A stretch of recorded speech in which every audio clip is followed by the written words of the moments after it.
That was then, this is now. More than 50 years have gone by since people were shooting their home movies with Super 8mm equipment. Today, we're up to 8K Ultra HD. But how do they compare side by side? No one has ever done an experiment like that I know of. Well, nobody crazy enough. You've come to the right video, because now we're going to look at these two formats shot on the same day, at the same time, a few seconds apart, and you'll be able to compare to see how the technology has changed over the last 50 years. So we're basically comparing this to this. And do me a favor, stick around after the video for a discussion about this experiment and what I had to go through to do it. I think you may find it interesting. Okay, are you ready? The Battle of the Eights.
So, could you tell the difference?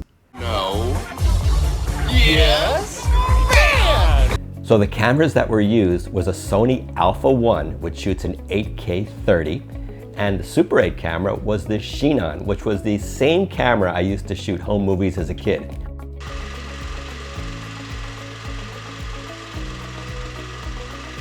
I decided to go with this company Pro 8mm, which is out of California. You buy the film from them, and then you send it back to them when you're done, and they can develop it for you.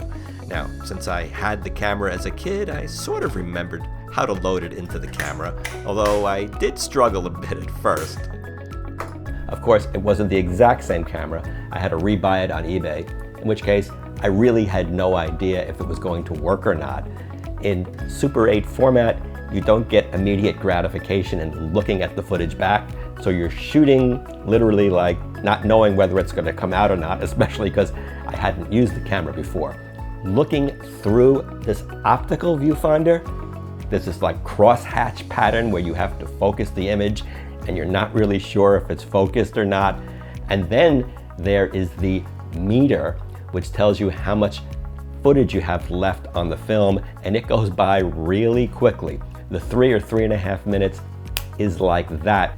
We take for granted that on this SD card, you get hours of footage and you can even reuse it. 3 minutes, and then you gotta send it in for processing. I thought I would be able to transfer the footage myself on my home projector. And then I realized this was color negative film, which means if I did that, it would be negative. So I had to get it professionally transferred by Pro 8mm. They call it scanned, but the price adds up pretty quickly. How much did you say this cost? So I really wanted to see if I can recreate this 8mm look in post-production. Most editing programs today have a lot of film effects, or you can get plugins. I happen to use Final Cut Pro, and I'm not going to go into the step-by-step details here because you can do this a lot of different ways, but by applying some film overlay effects and playing with film grain and flicker, and then you have to change the color levels and light values. I took the original 8K footage, which is actually here, and this is what it looks like after applying all the film effects. And right here, this is the original Super 8 film right out of the camera. Yes, of course you could do this, but then you're not really shooting with the camera, and that's like half the fun, especially seeing people's reactions as they hear the film going in the camera. They're like, what? Thanks very much for watching. Thanks very much to our beautiful model, Shannon. She really is a pleasure to work with. We will see you in the next video.